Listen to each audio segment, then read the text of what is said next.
I get Another question I get frequently is if a person on extended EEG any length of time, say for 3 days, is unplugged, transferred to a different room or a unit, or taken to MRI or a CT scan, does that mean the entire study has to be billed as intermittent monitoring versus I'd ask for hands here. But think about this. And here are two important words that I want you to focus on. And I have another slide that helps with this. But are you monitoring and the monitoring means, are you monitoring continuously the video and the EEG? That's what monitoring means. If you're not monitoring continuously the video, if you're not monitoring continuously the EEG, then it's not continuous monitoring. It is intermittent monitoring. Okay, so let's look at to say there's a gap, and this happens. They could even go to physical therapy, and you have to abort one or the other, the EEG monitoring or the video monitoring. But the definition of continuous monitoring is both the EEG and the video are going synchronously through the entire time period. In the absence of that, it is intermittent monitoring. I often am appealed to say, oh, but that's so much less money. I understand that. However, are we going to look at the need for the MRI, the CT, the physical therapy in deference to the long-term monitoring? I can't answer that. That's a medical question. But this is where we have to have that dialogue, not only with the attending, but with your medical director, the interpreting physician, and the care team as a unit. Another question, and this is when you're in an independent testing facility. Do we always have to have a registered EEG tech to set up all Medicare patients? The answer is yes. Now, if that last sentence, or if those last three words were not there, I'd say no. But since it's a Medicare patient, it is in the Medicare standards that a credentialed tech needs to be involved with that patient. Now, where do I find that? Where do we get that? Because IDTFs have a few different rules, and that's because there's some regulations that pertain to a physician's practice that is different from a facility or a hospital. Where do I find that? It is in the Medicare standards at cms.gov. This should be a site where you go ahead and visit frequently, because that's where you find the edits. That's where you find the updates. That's where you find all the criteria that's necessary from a credentialing perspective, who's allowed to interpret these studies, what they have to be credentialed, and they have to be show evidence through their credentialing that they have expertise in interpreting EEG, and especially epileptologists who interpret EEGs, they have to show evidence in the same way. So it's an important part of knowing the standards from a third-party payer perspective. Now we're talking about Medicare, but I want you all to hear me clearly with my next statement. Please listen. Commercial insurance can be different. I'm not saying it is different. I'm saying it can be different. Commercial insurance has their own criteria. Most of the time, they follow Medicare, but not always. So what do? If this is a commercial insurance, and IDTF see a lot of commercially insured patients,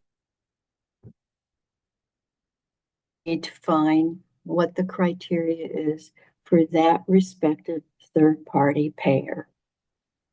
Most of them follow it, but not all of them. How do you find that information? There's something that we call the IOM manual. That's not interoperative monitoring. It is internet-only manual. And everyone who has arrangements and credentialing with a commercial insurance company, Aetna, United, Humana, they have their own manual.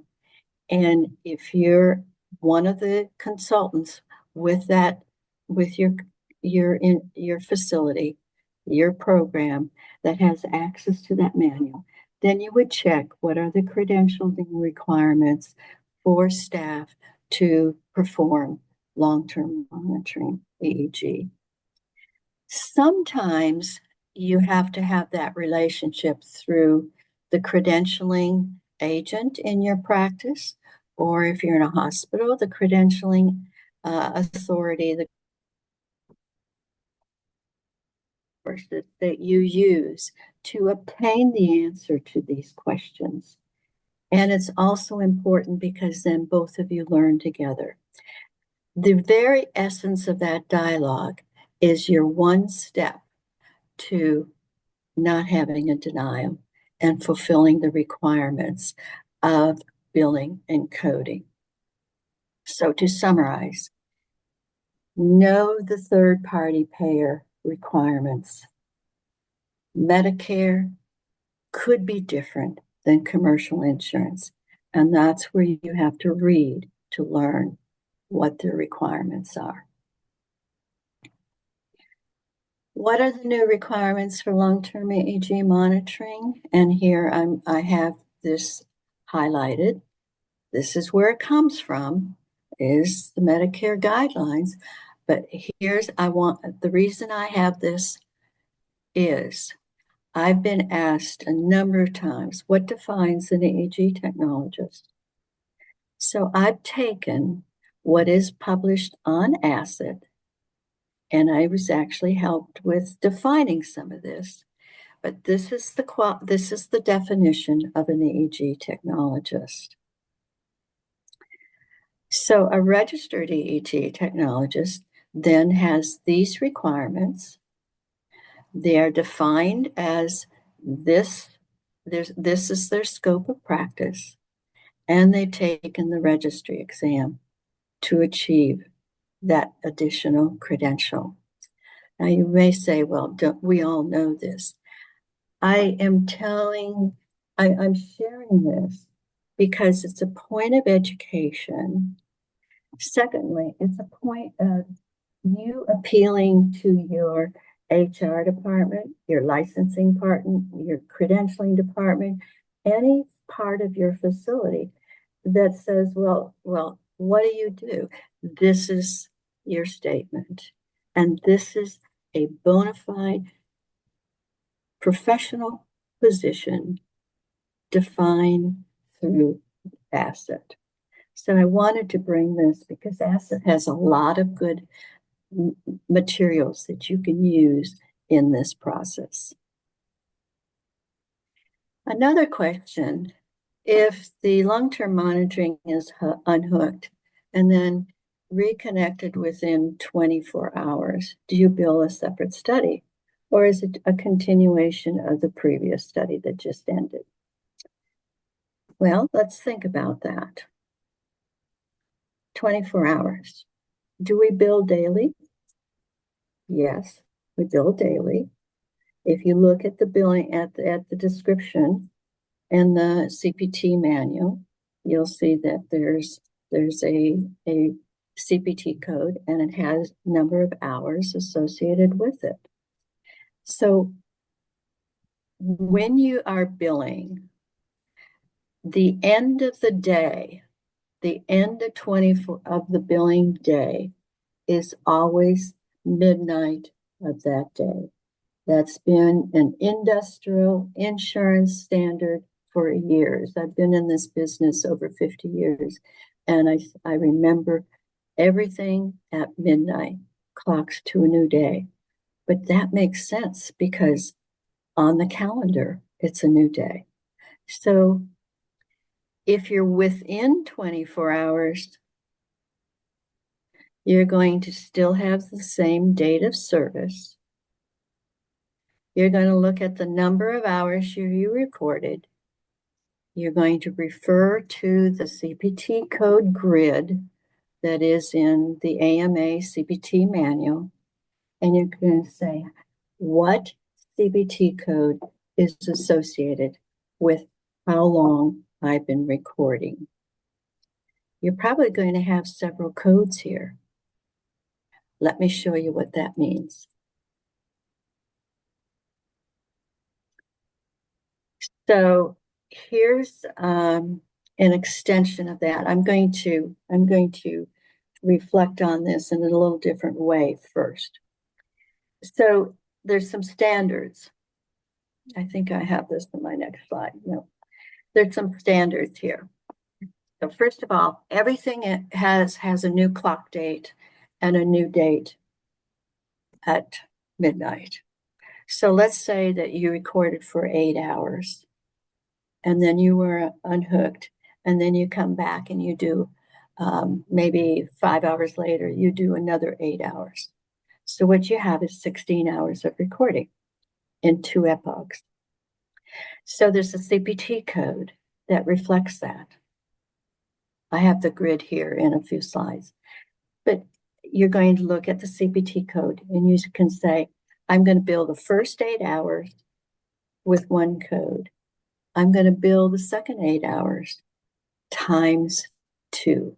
Now, what that means is 95740, 8 hours, but I've got 2 8-hour periods.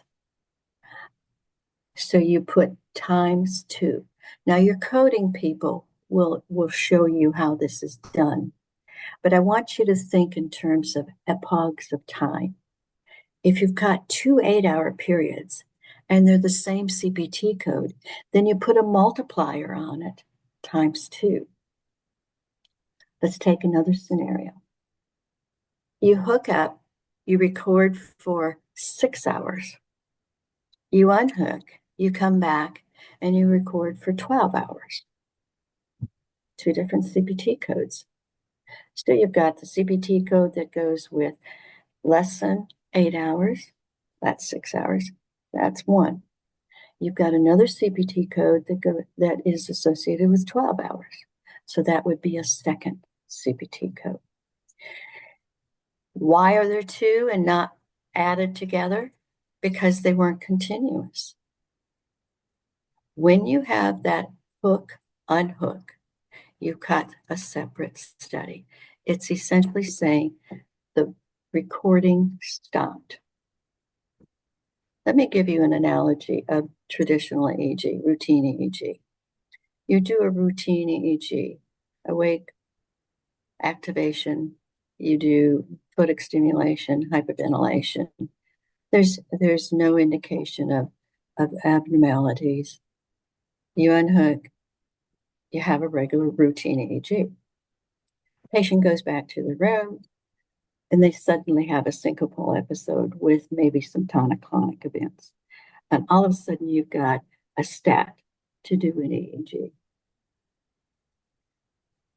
That's a second charge because there was a break between the 2. Is it a different CPT code? It could be, depending on maybe you went longer than 45 minutes in a row. Maybe you got awake and sleep. Maybe there was additional, maybe you did some activation that was done through a medication. But here, think in terms of the continuity of the study. If there is a break, then they're separate studies. The next question that I get so often is, for long-term monitoring codes under the language, it says, if there is a break in real time, you might say, well, I've already talked about this. There's a reason I'm coming back to this. Real-time monitoring of the EEG is the study intermittent. Okay, and here's where reason I came back. In another resource, it says that it is not two studies. It says that it's a continuous study. This is because this was not updated with the codes as it's related in the guidelines. Okay, now I'm bringing out something that's different. I want you to underscore the word guidelines. So in your CPT manual, and I hope you all are doing the CPT AMA CPT manual for 2025. To get the most reliable information, CPT code is the governance of AMA, the American Medical Association. They actually own these codes. They trademark them. It's not another entity. They reflect on it and have permission to use them. But the real governance and the actual guidelines for it are owned by the AMA, and the guidelines are in the section before the CPT codes are listed. So there's lots of information in the section before the CPT codes start, like in the special EEG section in the CPT manual. There's a whole page of narrative in there that actually defines these guidelines. This is where you find this information. This is where, and notice I've highlighted video recording, EEG recording. This is where it describes it, is in the guidelines. They're before, they are in pages before the CPT codes are listed. And here the word monitoring versus recording.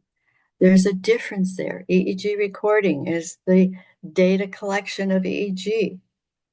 Video recording is the data collection of video.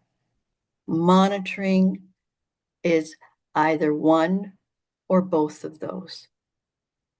And that's where that definition is made, is in the guidelines. So if a monitoring tech performs intermittent, continuous, or real-time monitoring, that's one thing. How do you know what to bill? You've got to define monitoring. Was it both EEG and video, or was it EEG without video? You can monitoring as a general word. The specifics are highlighted here. It's EEG and video. That's where we come to define continuous, intermittent, or real time. What does real time mean? It's in the now. It's not distant. It's not intermittent. So you might say, well, I'm splitting hairs. I'm really not. What I'm doing is I'm trying to underscore the importance of language and the importance of documentation. I'm going to talk a little bit about documentation, but I want you to be very specific. Here's where the rubber meets the road, and you have the detail that helps you to do the correct posting of the correct charge and monitoring conditions. So this is also where it defines that the recording must be 80% of the total study. So for longer studies, breaks are common, but they may not be constituting breaks that are 20% or more of that study. Otherwise, you don't have a continuous monitoring. So you might say, well, how did this get all defined? But I participated in the CPT panel where they argue these things, and there's a lot of argument that goes on.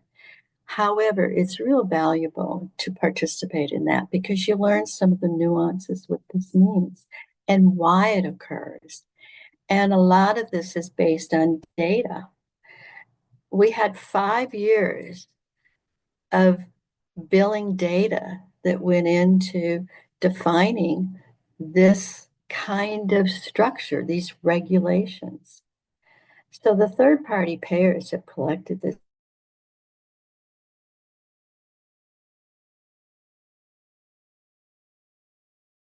AMA uses facts as well, and opinion leaders. A lot of opinion leaders come and present their case to the AMA panel. So we have to look at recording versus monitoring, and they're not interchangeable.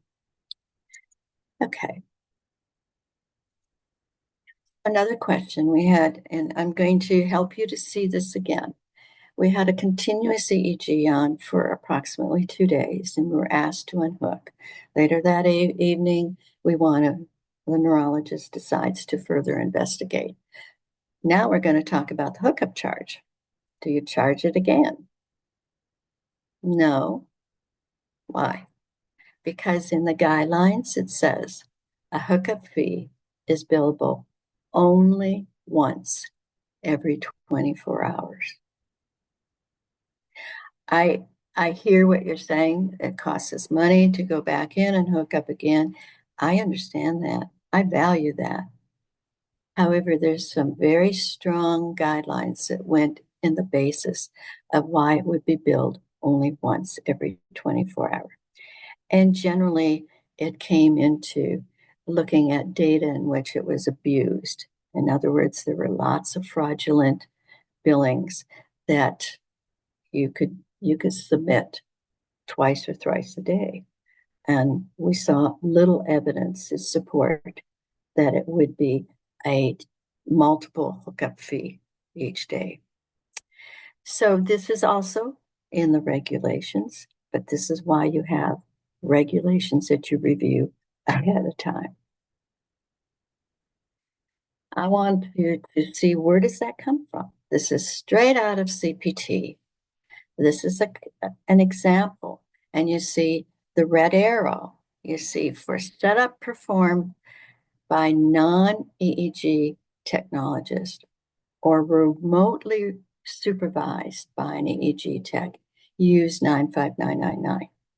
Look above it, 95700 should be reported once per recording period. And you see here under special EEG tests, long-term EEG setup, you see 95700. Continuous EEG recording with video when performed, set up, patient education, taken down, administered in person by an EEG tech with a minimum of 8 channels. Okay, so that gives us a lot of criteria to follow.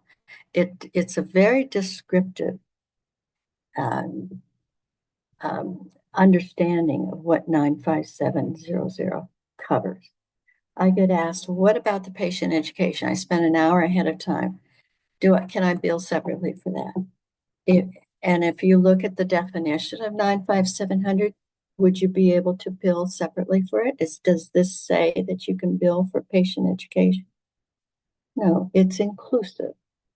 Any of you who do sleep studies, you see that the EKG waveforms, the EMG waveforms, and the breathing are all part of the one code that speaks to a sleep study. And so this is all the criteria that you really want to understand so that you can see how to bill those particular nuances. I wish I could ask you all if you have any questions relative to that, but we'll get to that. we've got the modality to be able to ask more specific questions.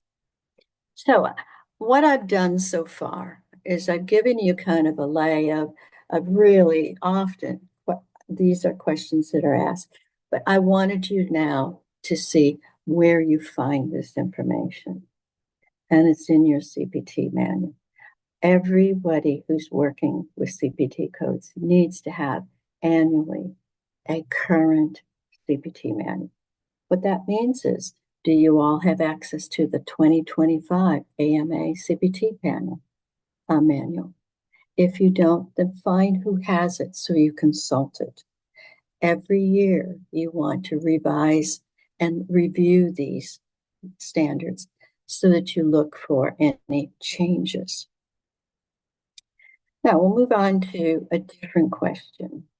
In our hospital, the physician generates one final report for the entire week of the patient's epilepsy monitoring stay. So now we're kind of looking at the EMU. We stop and start the studies each day to make reviewing more manageable. My question is, do we have to document the patient's medical history, medications, and write a technical report on each individual file? So my answer, and this comes from the regulations, I need to know how long the study stopped and before it was started again. Was it 5 minutes? Was it 4 hours? I can't answer that question. I can't tell you which CPT code you need. I can't tell you about this. If it's only a few minutes, yeah, then you can go ahead and append the demographic data, the history, and the level of monitoring, whether it was intermittent or continuous. You can append that into the individual file. But if it was longer than a few minutes, let's say it was half a day, you might have a change in clinical history. They might be post-ictal. There might have been 3, 4 subclinical seizures that you are questioning. Why were they suddenly staring out? Why were they autonomic in their responses? Why did they seem to be disoriented and confused? And why are they looking as if they might have had a subclinical or an actual seizure? So these are important factors that go into the history, the medications, and the tech report. So what's the consensus here? Need to have specific information that clarifies whether or not there's been change in between, and then update the information if there has. If there hasn't, then you can simply append this data. I'm going to say something here that I want you all to write down. I want you to remember this, and I want you to use this. This is a question that needs consultation with the attending. You may have the trust of the attending, but until you have earned that trust and you have demonstrated that you think longitudinally and clinically to answer that physician's questions, you would want to have consultation with them to say, what is it that you need me to do with this information? I think this needs to be in policy form as well, because that way then you ensure that there is a continuity and a standard that is followed throughout the process. And it is for those people like me who audit those charts, then I would know what the standard is. So have a question, have a break, take time to talk with your medical director, your clinical leader, to see what you want the standard to be. Another question that we have is, where is the lab documenting the technical component for cEEG? EMR, EEG software, or both? Well, I think if I didn't know your program and I was doing it as an auditor or somebody who comes in and looks at records like this, I'd say The most realistic place to do it would be in the medical record, because that's the patient's legal document and it is retained, so you can reflect back on it. It is the end-all be-all of documentation for maintenance of a record, is the EMR. You may have a practitioner, you may have a practice, you may have a policy, you may elect to also document it in the EEG software for the interpreting physician to access and use when you compare the raw data. Ideally, and this is where you are going to have some discussion within your organization, but the documentation in the EEG software can be actually edited and ported into the EMR. Now, I know I'm talking ideal, but your conversation starts here. And then the medical records, your HIM department, need to be included in this decision. There's a legal part here that needs to be included. There's a retention of clinical information. There's a policy on that. And every state has a statute that speaks to how long clinical information is retained in the patient's record for review. You need to follow those statutes. There could be a Medicare statute. There is a Medicare statute, how long clinical information is retained. There's where your policy comes in, and you do not do it in isolation of your organizational standard. If you're in a private practice, this is where you need to have a standard. You need to consult with the state statute, and you need to consult with best practices. So this is a very important part, that you are following the documentation rules that are relative to statute. Here are some technical standards. Here are some documentation standards. I did this. This is not in the standards, in the guidelines.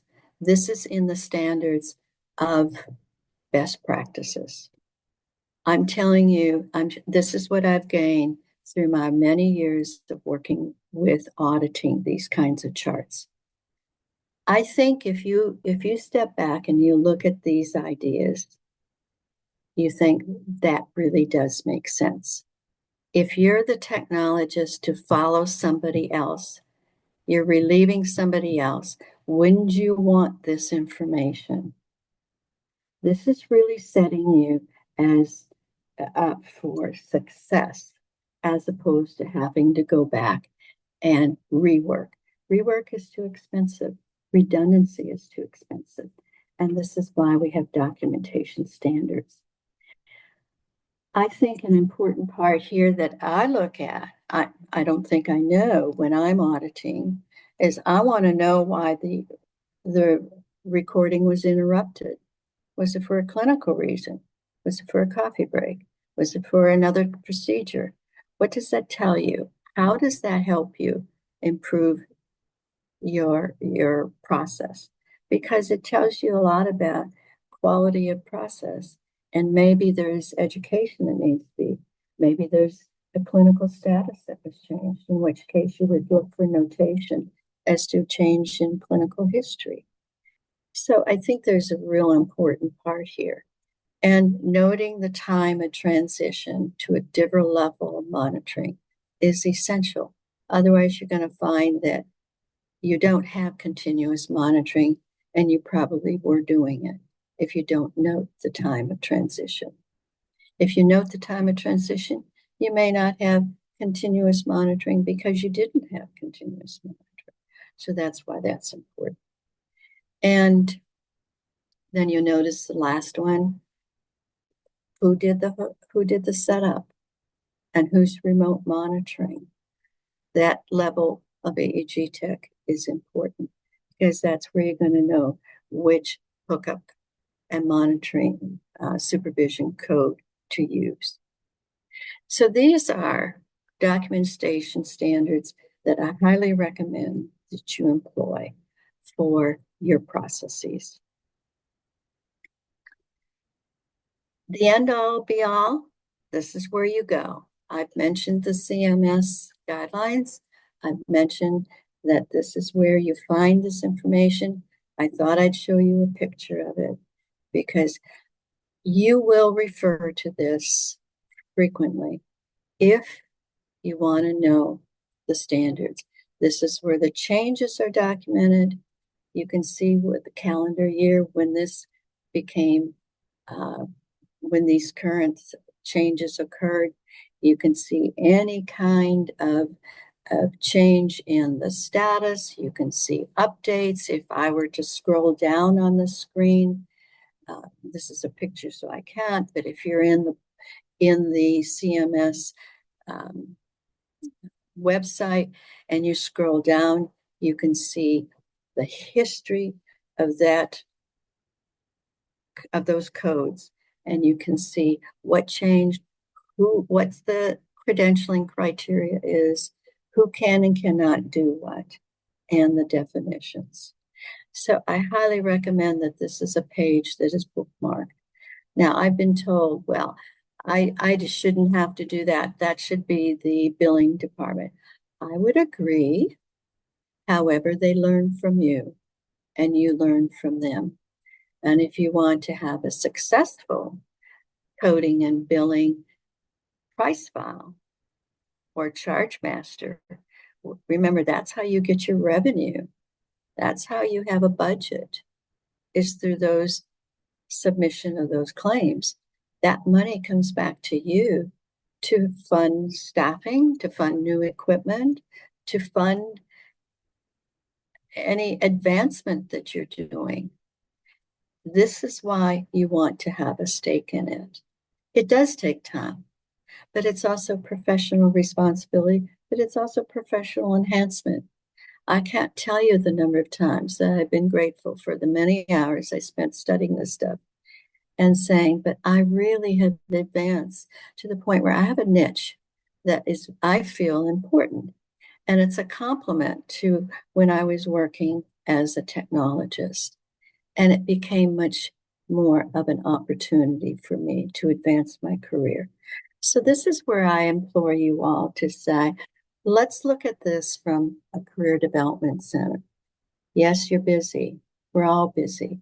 But the fact remains that this is how we bring meaning to our career. And ASET has a tremendous opportunity to help you with this. And when you have somebody like Rhythm Link who feels this is a valuable education to present, you understand that they're not doing this in isolation. They're doing this because it's value added for everybody. So we look at the greater good in this process.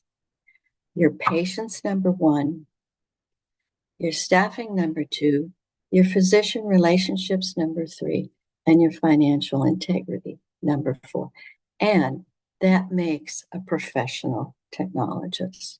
So I really want you to understand where all of this information is derived and where it's there for you to access.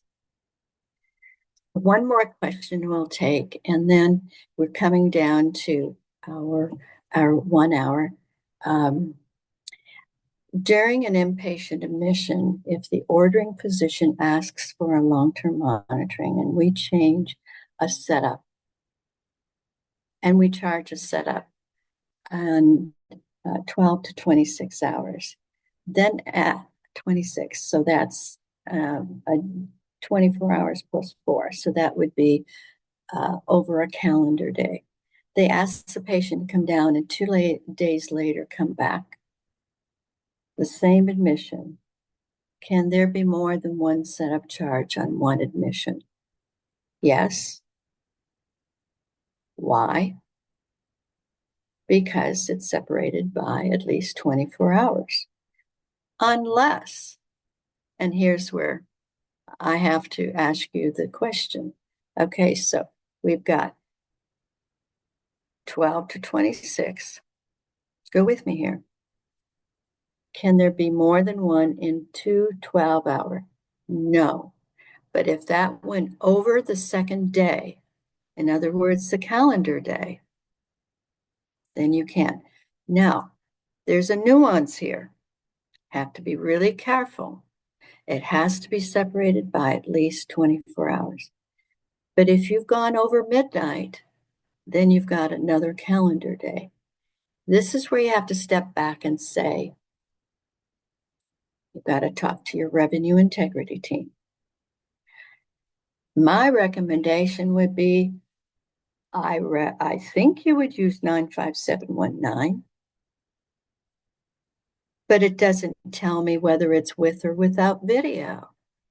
So I can do time, but then I don't know what to charge because that particular scenario doesn't tell me anything about the monitoring event itself. So why am I talking about this? Time is one thing, but documentation of what you're doing is the other. So I don't know if 95719 is correct, simply because even though it's 2 days, and even though it's 12 to 26 hours, even though it's another calendar day, I can't tell you whether it's continuous or intermittent, with or without video. Hence, I also don't know what the credentials are of the hookup tech. So what I've done is I go back to that list of documentation I gave you and make sure that those are included. This is a scenario that underscores the importance of it. At this point, you can't bill this charge, or if you do, you do the lowest CPT code. And frankly, I would return this charge to you and say I need more information, because there's too much risk in putting a code down that you don't have documentation for. So I hope that this is describing for you a number of documentation tools that are important.